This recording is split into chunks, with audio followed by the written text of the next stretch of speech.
사랑하고 존경하는 전북특별자치 도민 여러분, 선배 동료 의원 여러분, 익산 제4선구 한정수 의원입니다. 저는 오늘 전북특별자치도의 재난 대응과 탄소중립 실현, 초저출산 대응에 대해서 질의를 드리려고 합니다. 현명한 시각으로 잘 들어주시고 냉철하게 판단 한번 해주셨으면 좋겠습니다. 그럼 바로 진행하겠습니다. 지사님 반갑습니다. 네, 오늘 지사님이 답변을 긍정적으로 해주시면 아마 역대급으로 빨리 부정지가 끝나지 않을까 기대를 해봅니다. 지사님 그렇게 해주실 거죠? 네, 최선을 다해서 네네. 답변해 보도록 하겠습니다.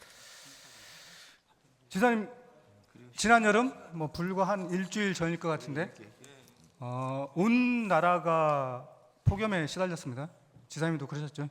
네, 제가 지역의 일정과 행사를 다니면서 지역분들한테 그런 말씀을 드렸어요. 정말 견뎌주셔서 감사하다. 근데 이게 올해만 이럴 것 같지 않다. 우리가 살아온 날 중에 올해가 가장 더운 날이었을 거고 앞으로 살아갈 날 중에 가장 시원한 여름일 수 있다는 예측을 많이 하고 있습니다. 지사님도 그런 말씀 많이 들으셨죠?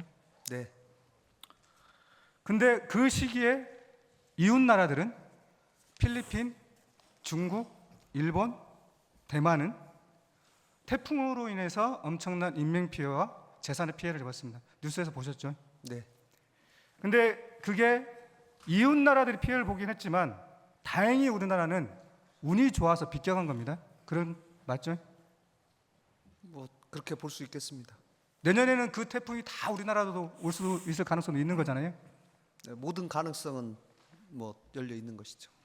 네, 그래서 저는 그 태풍을 보면서 심히 걱정이 됐는데 그 태풍에 대한 대비를 우리 도가 좀 잘하고 있는가. 태풍이 시속 160km의 강풍이 분다고 합니다. 컨테이너가 날아갈 정도의 바람입니다. 그러면 우리 도가 그런 거에 대해서 종합적으로 사전 점검이 다 이루어지고 있고 그런 계획이 있는지 혹시 있으신가요?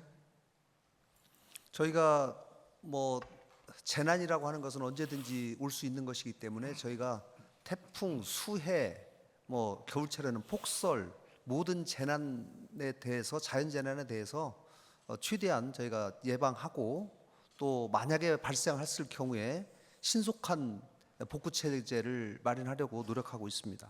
그러니까 우리나라에서는 일어나지 않았지만 이웃 나라에 대해서 일어났던 현상을 보고 우리들이 사전 점검해 볼 수 있는 거잖아요. 대비해 볼 수 있는 거잖아요. 네, 혹시 네. 올해 안에 그렇게 하실 계획이 있으신가요? 아니면 네, 저희가 우기철에는 거기에 특별하게 그런 점들을 점검 포인트를 다 만들어서 체크리스트를 만들어서 저희가 점검을 하고 있습니다. 그래서 그 태풍의 바람뿐만 아니라 하루에 100mm, 1000mm, 1시간에 100mm의 폭우가 쏟아집니다. 현재 우리나라의 하수도나 하천은 그 정도 양의 비에 대비가 되어 있지 않습니다. 그래서 그 정도의 양의 비가 쏟아지면 홍수 피해를 입을 가능성이 아주 높습니다. 근데 이건 예산도 많이 들어가고 하천은 장기적인 국가 지방 계획에 의해서 변경을 좀 해야 됩니다. 근데 이 계획이 아직 수립되어 있지 않는 걸로 알고 있습니다. 이에 대한 계획은 언제쯤 수립이 가능할까요? 이제 저희가 이 국가하천이나 지방하천, 특히 국가하천은 국가하천 종합 정비 계획에 따라서 환경부에서 연도별로 5년 주기로 그걸 하고 있기 때문에 그런 곳에 저희가 중장기 계획에 반영을 해서 이 바꿔가는 작업들을 순차적으로 지금 하고 있습니다. 그러니까 순차적으로 하신다고 하면 내년에도 피해를 보고 내후년에도 피해를 보게 될 가능성이 큽니다. 그래서 좀 빨리 국가가 계획이 조금 늦게 간다고 하더라도 우리 전북도만큼은 좀 당겨서 그런 계획들을 좀 수립을 하고 대응책을 마련하고 예산을 투입해서 대책을 좀 강구했으면 좋겠는데 그렇게 하실 의향은 없으신가요? 이제 모든 것은 금방 의원님 말씀하신 대로 가장 신속하게 빠르게 하면 가장 좋겠지만 결국은 재원의 문제가 있기 때문에 저희들도 최대한 먼저 피해가 발생할 가능성이 높은 지역부터 해소해 나가는 것이 중요하기 때문에 특히 상습 침수 지역들을 위주로 해서 가장 신속하게 복구하고 대책을 세워나가도록 그렇게 하고 있습니다. 네, 그 중장기적인 대책과 계획도 중요하고요. 그다음에 올해 작년에 익산이 수해 피해를 입은 적이 거의 없었는데 2년 연속 수해 피해를 입어서 국가 재난지역으로 특별 재난지역으로 선포가 됐습니다. 근데 현장에 가 보니까 전북도뿐만 아니라 시군들이 수해가 자연재해가 일어난 다음에 대응이 생각보다 너무 늦어요. 그래서 왜 그러냐 물어보니까 두 가지 얘기를 합니다. 하나는 기초지자체들이 재원이 예산이 부족하다 보니까 예산을 투입해서 바로 장비들을 투입해가지고 대응을 해야 되는데 그게 속도가 늦습니다. 그리고 예산이 투입되는 일에 대해서 절차가 좀 필요하다 보니까 그에 의해서 또 시간이 늦어지고 또 국가재난지역, 특별재난지역 선포를 받아야 되니까 재난 피해에 대한 피해 상황 보고가 우선이 되다 보니까 대응이 늦어요. 그래서 이거에 대해서 좀 신속하게 대응해가지고 우리 도민들이 자신의 생명과 재산을 지키는데 신속하게 대응할 수 있도록 체계가 좀 바뀌어야 될 거라고 생각을 하는데 그에 대해서는 어떻게 생각하시는지? 네, 저희가 현장 중심 그 상황에서 가장 신속한 대응과 복구가 이루어질 수 있도록 저희가 최선을 다하고 있습니다. 그런데 이제 그런 한계가 있습니다. 이 만약에 뭐 뚝이 무너진다, 뭐 한다 하면은 이게 이제 피해 신고를 해야 되거든요. 피해 신고가 돼야지 이것이 집계가 돼가지고 중앙부처에서 재난지역이다, 특별재난지역이다 구분이 되고 현장 실사를 나와서 보면서 이게 복구의 금액 같은 걸 산정하기 때문에 곧바로 복구하는 데는 좀 애로가 있고, 다만 저희들이 가장 우선시하는 것은 첫째는 인명피해가 없도록 해야 되는 것이고, 둘째는 만약에 물에 잠긴 집이나 이런 것들이 있으면 그분들이 생활하는데 일단은 어려움이 없도록 하는 것이 가장 중요하기 때문에 그 부분을 최우선으로 지금 고려하고 있습니다. 지사님께서 말씀하셨던 것 같이 우리 국민, 도민의 생명과 재산을 지키는 게 저희의 사명입니다. 맞습니다. 그런데 수해가 일어난 이후에 신속하게 예를 들면 도로가 막혔으면 뚝이 무너졌으면 대응을 하는 게 우선순위예요. 피해를 산정하는 게 우선순위가 아니라. 근데 우리나라의 재난 시스템은 피해를 산정하는 게 우선순위가 돼 있다는 거예요. 그 체계에 대해서 저는 바꿔야 된다고 생각을 하고, 그 체계를 바꾸는 걸 국가가 조금 대응이 늦다고 한다면 우리 도가 먼저 좀 해야 되는 거 아닌가. 예를 들어서 전북도가 이제 재난지역 선포하는 게 가능해졌죠. 네, 그렇습니다. 그러면 전북도가 어떠한 피해 정도가 일어났고 어떤 상황에서 재난지역을 선포하겠다는 기준이 설정이 됐나요? 있습니다. 네. 저희가 재난이 발생하면 곧바로 저희가 회의를 합니다. 회의를 해서 매뉴얼에 따라서 이것을 어떻게 어떤 재난의 유형, 그다음 정도에 따라서 그 재난을 선포하고, 그 부분에 관해서 응급 조치, 또 자원을 여러 가지 복구를 위한 동원이 필요하거나 대피 명령, 이런 여러 조치들을 할 수 있도록 지금 준비하고 있습니다. 예, 지사님도 그렇고 관계 공무원분들도 다 대비하고 있다라고 하는데, 본 의원이 생각했을 때는 그 대응이 우리 주민들이 체감하기에 좀 늦다. 그렇기 때문에 재난이 일어나는 걸 막을 수는 없다고 하지만 일어난 이후에 즉각 대응하는 것에 대해서 체계를 다시 한번 정비를 하고 그런 계획들을 다시 한번 세워주셨으면 좋겠습니다. 그렇게 하시게? 네, 저희가 최선을 다하도록 하겠습니다. 네, 근데 지사님, 그 좀 전에 본 의원이 말씀드렸던 폭염, 태풍, 폭우, 이 모든 게 기후 변화 때문에 일어난 거죠? 영향이 크다고 생각합니다.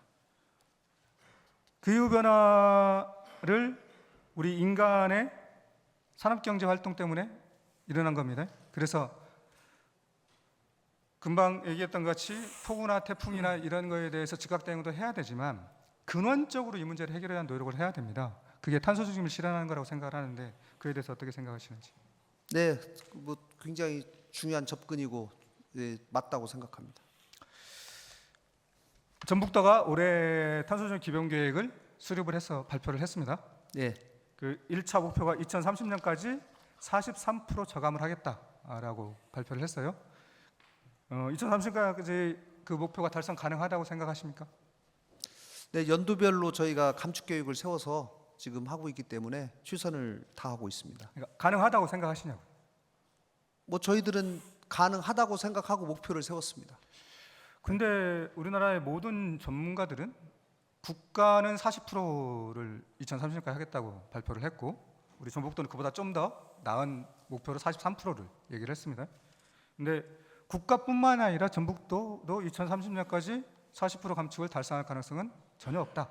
현재 상황으로 봤을 때 이렇게 얘기를 하는데 그에 대해서는 어떻게 생각하십니까? 뭐 여러 가지 평가가 있을 수 있겠습니다만은 저희들로서는 올해 계획을 세운 것이고 또 2030년까지 시간이 좀 남아 있기 때문에 그때까지 당초에 세웠던 감축 계획을 달성하기 위해서 연도별로 이행 계획을 세우고 꾸준히 점검해 나가도록 하겠습니다. 24년에 계획을 세웠고 내년까지 기초지자체가 계획을 세우고 실제 시작하는 건 26년이에요. 근데 26년부터 5년 안에 우리가 목표했던 43%를 달성 가능하다 그렇게 보고 계신다. 그 약속하실 수 있으신가요?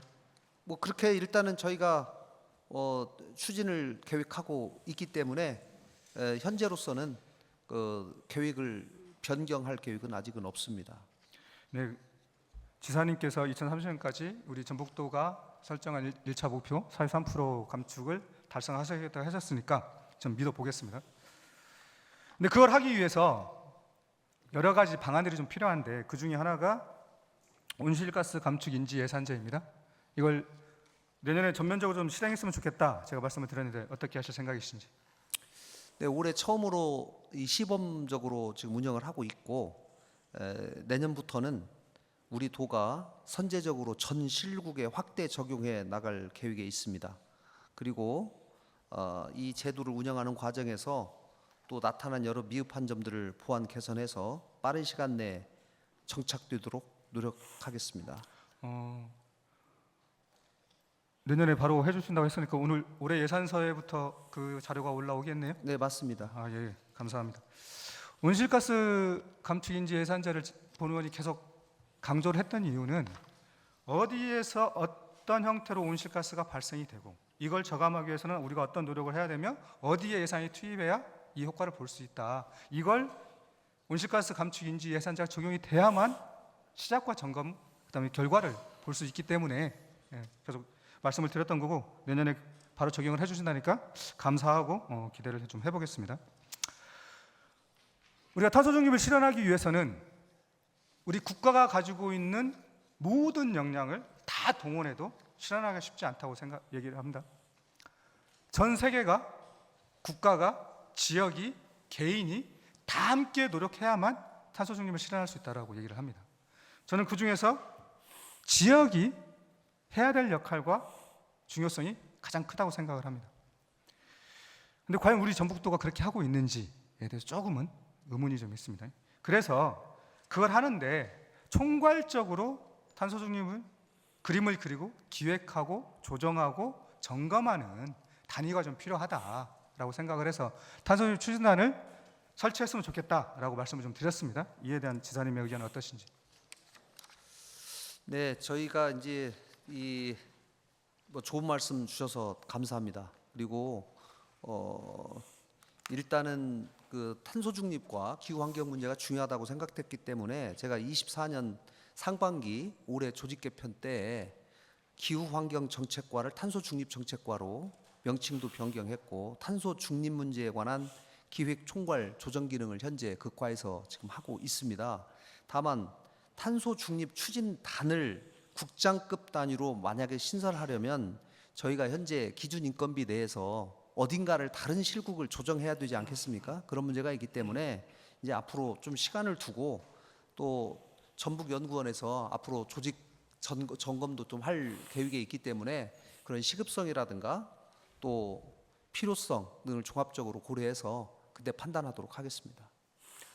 그 서면으로 답변 주신 것보다 조금 변하긴 했는데 제가 한번 지사님께 다시 한번 여쭙겠습니다. 제가 처음으로 지사님 독대 면담을 했을 때 본 의원이 도의원에 대해서 가장 먼저 실천했으면 그리고 우리 전북도가 그 방향을 통해서 새로운 산업을 좀 만들고 변화를 해서 잘 살아본 도를 만들었으면 좋겠다. 그게 저는 탄소중립이라고 생각을 합니다. 그래서 그걸 잘하려면 총괄적으로 기획하고 조정하고 점검할 수 있는 단위가 좀 필요한데 탄소중립 추진단을 설치하는 거 어떻게 생각하십니까? 그때 지사님이 어떻게 답변을 하셨냐면 필요성이 있는 부분도 인정을 하지만 현재 우리가 전북특별자치도를 출범하기 위해서 추진단을 운영하고 있으니 두 개의 단을 운영하는 건 상당히 어렵다. 그래서 그걸 좀 고려해서 기다려달라. 저렇게 그렇게 말씀을 하셨습니다.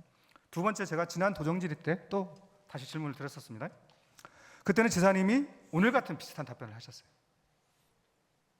다른 실국을 조정을 해야 되고 총액 인건비가 있고 그래서 그런 것들을 고려해서 검토를 하겠다. 그러면 저는 아직도 지사님이 말씀으로는 중요성을 인정하고 계시다고 하지만 의지의 표명이나 실제 그걸 조직이나 예산으로 보여주려고 하는 건 아직 덜 준비된 거 아닌가 이런 생각이 좀 들어요. 그리고 특별자치도 추진단은 그 추진단을 만들 때 그런 걸 고려해서 만들어야 된다는 얘기를 한 적이 한 번도 없어요. 그러면서 추진단을 만들었어요. 그리고 특별자치도가 출범한 이후에 역할이 다 했으니까 각 실국에서 이제 역할을 하면 된다 해가지고 해산했습니다. 근데 탄소중립 추진단만 얘기를 하면 계속 총액 인건비 다른 실국에 영향을 미치니까 그걸 장기적으로 검토를 해야겠다 이 얘기를 하시는 건 지사님이 하시겠다는 의지가 없는 거 아닌가 이렇게 보는 생각이 드는데 어떻게 생각하시는지. 글쎄요, 뭐 우리 의원님께서 탄소 중립 문제에 관심을 많이 가져주시고 그런 제안을 해주신 점에 대해서는 저도 감사하게 생각합니다. 그런데 저희가 지금은 탄소 중립 정책과 단위 정도에서 전체적으로 계획 세우고 점검하고 또 민관 여러 점검기구나 또 포럼 같은 여러 기구들을 만들어서 충분히 민간들의 의견을 수렴하면서 여러 이행 계획들을 세우고 있기 때문에 조금 시간을 더 저는 두고 판단해야 될 문제라고 저는 생각합니다. 우리가 지사님이 그런 말씀 계속 하고 계시잖아요. 도전해야 된다. 100년 대계를 세워야 된다. 그리고 다른 곳에서 하지 않는 걸 우리가 테스트백들을 통해서 해보겠다.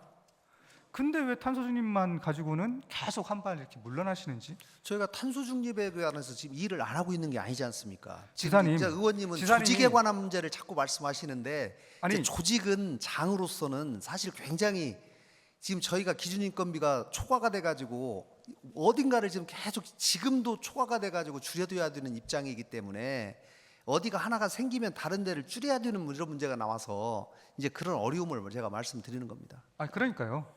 지사님이 의지가 있으시고 그걸 중요하다고 생각하시면 무얼로 보여주셔야 돼요?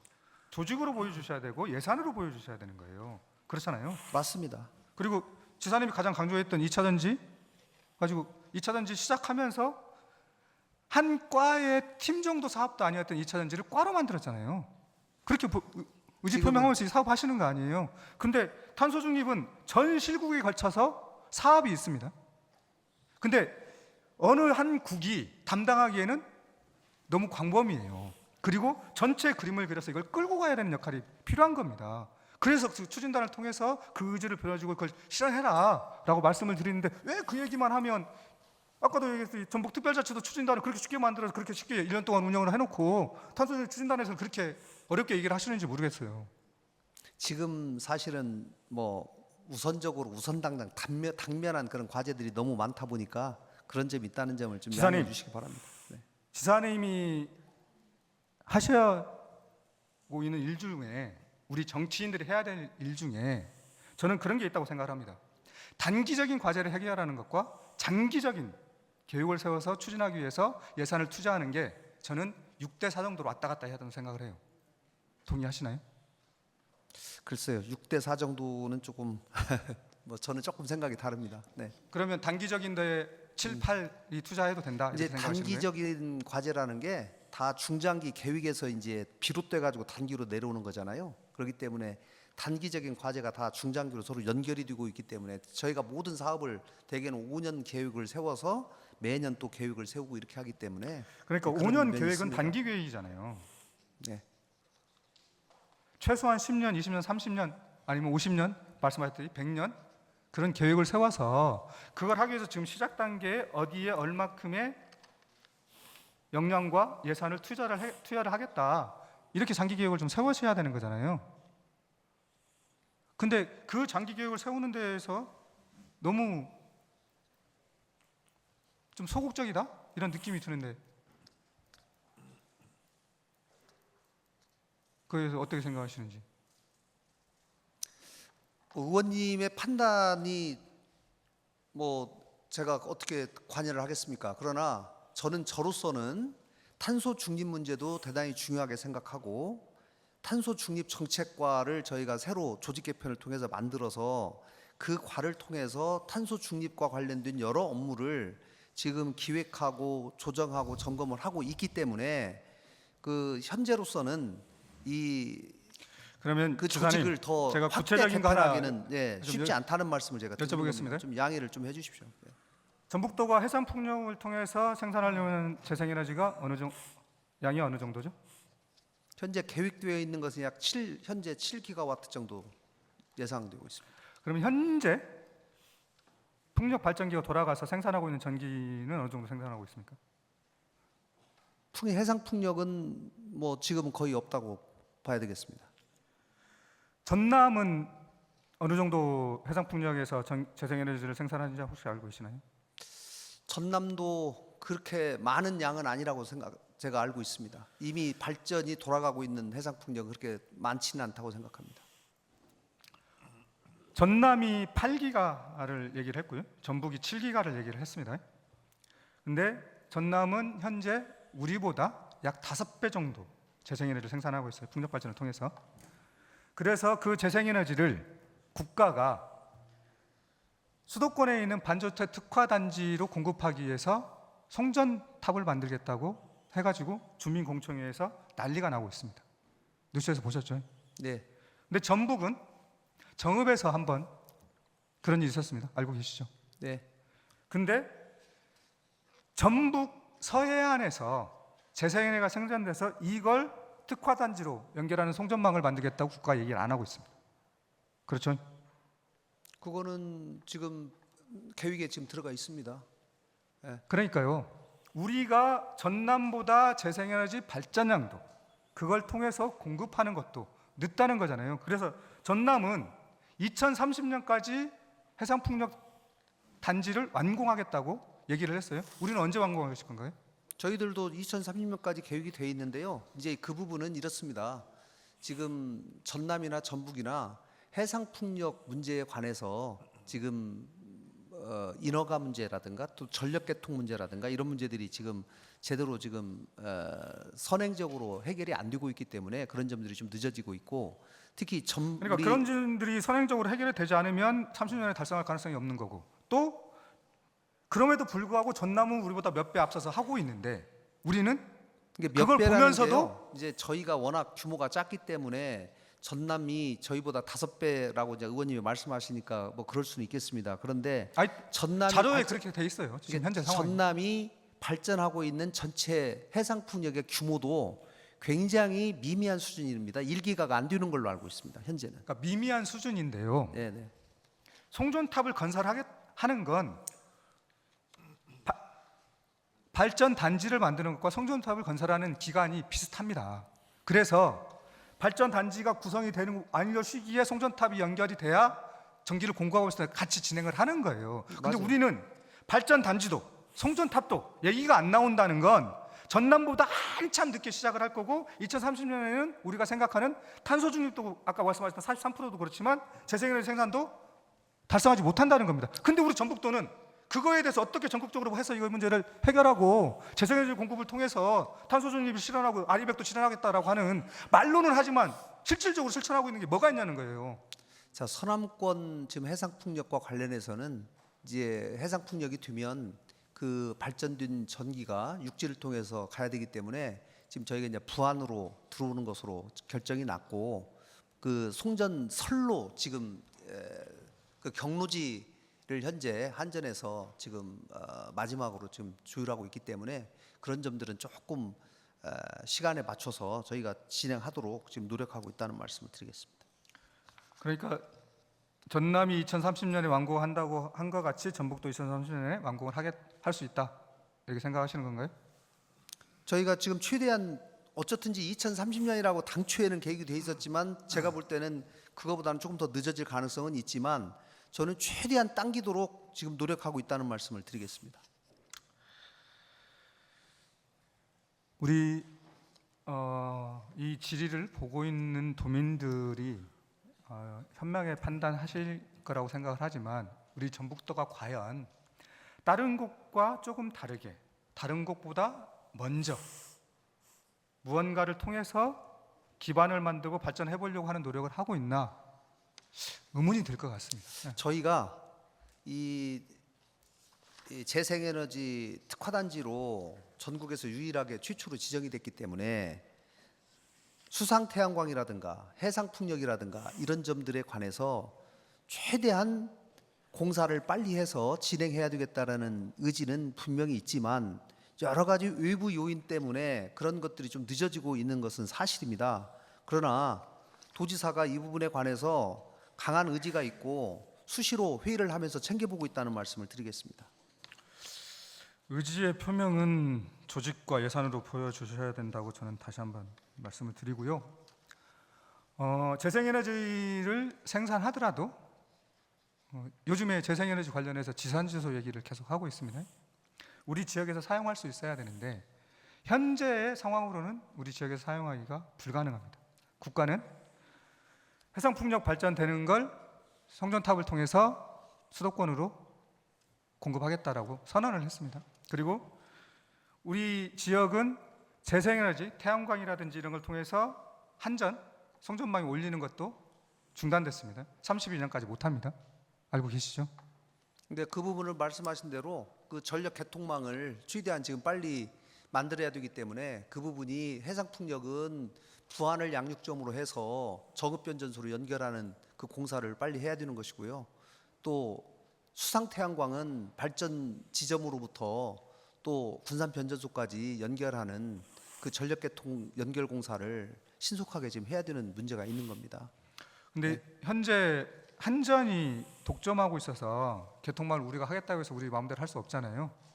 이제 그게 문제인데요. 이제 그게 한전에서 그 개통 연결 공사가 늦어지는 이유가 두 가지가 있습니다. 하나는 이 주민들의 민원 문제 때문에 좀 지연되는 문제가 있고요. 또 한전이 이제 우선순위가 있기 때문에 또 발전 사업자로서 자기들이 실제로 참여하고 굉장히 이익이 생긴다면 자기들이 직접 참여할 텐데 그래서 본 의원이 계속 말씀드렸던 게 개통망이 송배전에 대해서 연결을 하지 못하면 우리가 생산하고 발전소 기능만 하지 실제 우리가 이걸 사용하지 못한다. 그렇기 때문에 개통망을 우리가 주체적으로 연결할 수 있는 방안을 좀 찾아보고 그걸 특례로 요구를 해보든 특례로 요구를 했는데 안 되면 공로를 시키든 그리고 그것도 안 되면 에너지 공사가 됐든 뭐가 됐든 우리 전북도가 에너지 주권을 가질 수 있도록 방안을 좀 찾아봐라 했는데 지금까지 어떠한 반응도 없어요. 근데 지사님도 그 문제에 대해서 인식을 하고 계신다고 하는데 그럼 어떻게 개통망 문제를 해결하실 생각이신지.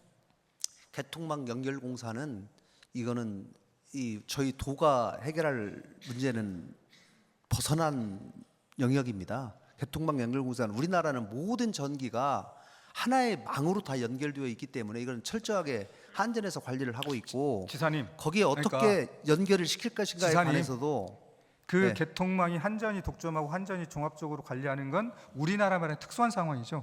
근데 그거를 예를 들면 그러니까 법이 바뀌지 않는 한은 그러니까요. 네. 법을 바꿔야 되니까 특례로 우리가 요구를 해보자나 하는 거고 그걸 통해서 공론화를 시켜서 국민들도 인식하게 하고 국회에서도 논의를 하고 정부도 그거에 대한 고민을 하게 좀 만들어야 된다는 거 아니에요. 그렇게 좀 해보시라고요. 그 부분에 관해서는 저희가 좀 검토를 해보겠습니다. 예. 그리고 요즘에 가장 얘기가 많이 나온 것 중에 하나가 분산에너지를 하면 뭐 전북이 뭘 할 수 있다라고 얘기하는데 분산에너지도 똑같습니다. 개통망을 우리가 연결하지 못하면 분산에너지 아무리 재생에너지 생산해봤자 사용할 수 없습니다. 또 분산에너지를 하기 위해서는 지역의 발전 역량을 가진 쉽게 말해 발전소를 만들 수 있는 기업이든 공공기관이든 있어야 됩니다. 근데 이 두 가지가 우리는 준비가 안 돼요. 그렇잖아요. 그래서 개통망을 통해서 우리는 그걸 해보고 개통망이 왜 중요하냐면 해상풍력에서 생산하는 재생에너지를 해저 케이블로 와서 우리는 송전탑이 아니라 매립을 해서 케이블을 연결할 수 있어요. 군산 산업단지의 식품 클러스터의 완주, 전주 공단으로 송전탑을 아니어도 그게 우리의 장점일 수 있는 겁니다. 그렇기 때문에 개통망 연결하는 걸 우리가 권한을 좀 가지고 해보자고 하는 거거든요. 그거에 대해서 어떻게 생각하시나요?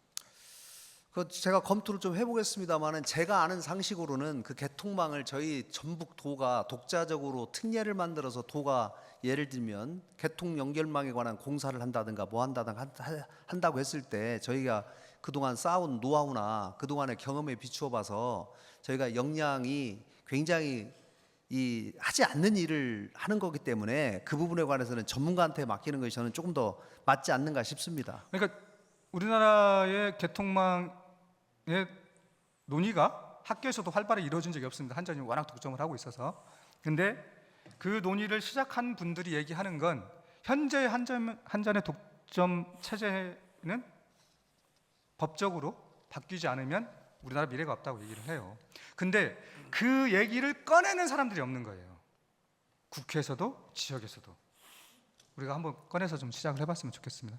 이제 의원님, 저희가 예를 들면 그 얘기를 꺼내려면 저희가 대안을 가지고 있어야 되지 않겠습니까? 예를 들면 그럼 도가 독자적으로 그런 것들을 이러이러는 방식으로 해내겠다라고 하는 나름의 대안을 가지고 그 얘기를 꺼내면서 이렇게 얘기해줘야 되는데 저희가 개통연결망 공사를 예를 들면 지금 전북에 무슨 에너지 공사를 만들어 가지고 개통연결망 공사를 우리가 독자적으로 한다. 이게 사실 이 금액 규모가 너무 크기 때문에 저희가 사실은 지금 전북개발공사도 이 자본금의 한도 때문에 할 수 있는 일에 굉장히 제약을 많이 받고 있거든요.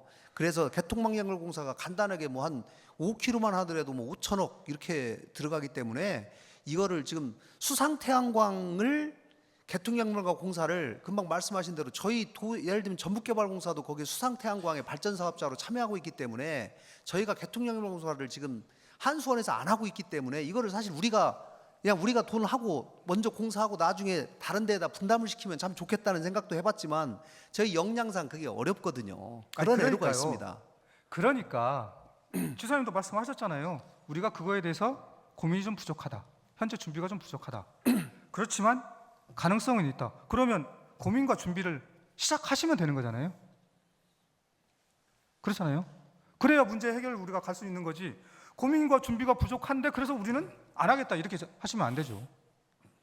저희가 뭐 모든 일이라는 게 우선순위가 있지 않겠습니까? 그런데 이제 저는 적어도 지금 다른 집중해야 될 일이 너무 많기 때문에 그런 일은 우선 우리가 당장 하기에 좀 너무 버거운 일이기 때문에 조금 우선순위를 뒤에 두고 있다는 말씀을 드리겠습니다. 결국은 그래서 탄소 중립은 우리가 실현하기도 어렵고 그 다음에 의지를 가지고 하기도 어렵다라고 저는 그렇게 들립니다. 예, 마지막으로 초저출산에 대해서 한번 여쭙겠습니다. 본의원이 질의를 했던 건 뭐 하고 뭐 실제 질문이 간과하고 답변이 조금 그런데 제가 말씀을 드리고 싶은 건 다른 곳에서 하지 않는 전북만의 특색이 있고 전북에서 개발해 가지고 하고 있는 저출산 대책이 무엇냐? 저희가 답변을 드렸습니다마는 지금 순도비 사업이라고 하는 거는 국가에서 하지 않는 우리 도만이 별도로 사업을 발굴해서 하는 사업입니다. 이 사업만도 지금 31개 사업에 1년에 1253억 원 규모의 이 사업을 하고 있습니다. 경북이 저출생과의 전쟁을 선포하면서 세운 예산이 약 1,100억 원 규모입니다. 저희는 결코 저희가 이거를 뭐 저출생과의 난 전쟁이다 이런 거는 선포는 안 했지만 저희가 하고 있는 사업이 결코 적지 않다라는 말씀을 드리는 거고 대표적으로 지금 다른 지역에서 전혀 안 하고 있는 사업 중에 저희가 선도적으로 한 것이 유치원, 어린이집, 부모님들 추가 비용에 관해서 전혀 부담되지 않도록 하는 거를 교육청과 저희가 같이 지금 하고 있습니다. 이것만도 지금 돈이 얼마 들어가냐면요. 1년에 200억 들어갑니다. 이런 사업은 전북만이 지금 유일하게 하고 있는 것이거든요. 그 부모님 부담 제로 만들기 이 사업을 하고 있습니다. 지사님. 예. 근데 전북의 초저출산 대책 중에 예. 제가 좀 문제가 있다라고 생각하는 게 두 가지 측면입니다. 예. 하나는 전북도가 저출산 대책을 세우고 사업을 한다고 해서 사람들이 쉽게 반응하지 않습니다. 왜냐하면 애를 낳고 사는 거는 기초지자체, 마을이에요, 아파트예요. 무슨 말인지 아시겠어요? 도가 계획을 세워서 도 단독으로 하는 사업은 성공할 가능성이 없습니다. 지자체하고 마을하고 함께 해야 됩니다. 그렇죠. 근데 네. 그 모습이 거의 안 보여요. 자, 의원님, 저희가 순도비 사업을 한다고 하는 거는 뭐냐면 국비는 들이지 않고 순도비로 1253억 원이 들어가는데 이것이 대부분 저희가 도에 땅이 없지 않습니까? 저희가 도에서 무슨 사업을 하려면 반드시 어느 기초지자체하고 손을 잡고 해야 돼요. 그리고 정책이 마지막 어느 집행되는 단계는 기초지자체도 기초로 가는 도에서 거거든요. 이런 사업을 해가지고 이런 예산이 내려와서 우리가 하고 있다라고 네. 얘기하는 곳이 없어요. 아유, 무슨 말씀이세요? 본인들이 개발을 해서 본인들 예산을 투자해서 하고 있다는 얘기는 해도, 즉 뭐냐면 도가 대책을 세워서 저출산을 극복하기 위해서 해야 되는 게 맞지만 이걸 도 단독으로 해서 성과가 나오기 불가능하니 지자체하고 같이 머리를 맞대야 되고, 지자체한테 우리가 이런 사업 해볼 테니 당신들이 이거에 대해서 준비를 해봐라, 아니면 지자체에서 우리가 이거 해볼 테니 도에서 이렇게 좀 도와달라, 이 커뮤니케이션에서 성과를 내야 되는 거예요. 근데 그런 모습이 별로 안 보인다는 거예요. 의원님 말씀하신 것이 100% 맞는 말씀인데요. 저희 하는 모든 사업이 그렇게 하고 있어요. 어떻게 저희가 도에서 기초지자체하고 손을 안 잡고 일을 합니까? 저희는 모든 정책이 마지막에 집행되는 단계는 기초지자체한테 돈을 주는 거거든요. 또 하나의 문제는요, 초저출산은 인간의 전주기하고 연계되어 있는 문제입니다. 단순히 결혼해서 임신해가지고 애를 낳고 애 문제가 아니잖아요. 그렇죠? 네, 맞습니다. 예. 그리고 저출산은 목표를 설정하기가 어렵습니다. 왜냐하면 인간의 선택의 문제이기 때문에. 그렇죠? 네, 그렇습니다. 예. 그래서 저출산 문제를 해결하는 건 교육부터 해서 산업경제, 주거, 보육 이런 게 다 포함되어 있는 겁니다. 그러면 이런 일을 할 때 어느 하나의 팀과가 이걸 대응한다고 해서 대응이 저는 불가능할 거라고 생각을 합니다. 그리고 이런 사업들은 더더욱 정무적 판단이 중요합니다. 정부적 선택이 중요하고요. 그래서 본 의원이 좀 제안을 드렸어요. 현재 정무수석께서 국회하고 도의회를 대응하는 것도 바쁘긴 하지만 정무수석의 사업을 좀 부여를 해서 초저출산 대응수석으로 좀 명칭을 변경을 하고, 그래서 전체 전북도가 저출산에 대응하는 걸 총괄적으로 지휘하고 이끌어갔으면 좋겠다. 이렇게 좀 제안을 드렸는데 지사님 생각은 어떠신지?